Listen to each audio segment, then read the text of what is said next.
আচ্ছা, আমরা কম বেশি সবাই দেখি যে ঘরোয়া পদ্ধতিতে কী করে মুখটাকে পরিষ্কার করা যায়। তাই আমি এখানে নিয়ে নিয়েছি একটা প্লাস্টিকের বাটি। সেখানে নিয়ে নিয়েছি 1 চামচ বেসন আর 1 চিমটে হলুদ, কফি পাউডার আর লেবুর রস। সেটাকে নিয়ে ভালো করে মিক্স করলাম। মিক্স করার পর ভালো করে মুখের মধ্যে প্রলেপটা লাগালাম। প্রলেপটা লাগানোর পর দেখো খালি এটা আমার মুখটা কিন্তু এখানে কালো লাগছে, কিন্তু এই প্রলেপটা মুখের মধ্যে ভালো করে লাগিয়ে নিলাম। কিন্তু মুখের মধ্যে ভালো করে লাগানোর পর খালি এটা দেখো মুখটা যে কালো লাগছিল, কিন্তু মুখটা দেখো কতটা পরিষ্কার লাগবে। হ্যাঁ, আর মুখটা দেখো কত সুন্দর, কত সফট লাগছে।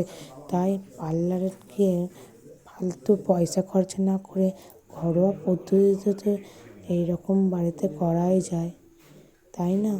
তাই বন্ধুরা, বাড়িতে যা কিছু থাকে তাই দিয়ে তোমরা সহজে মুখটাকে পরিষ্কার করতে পারো।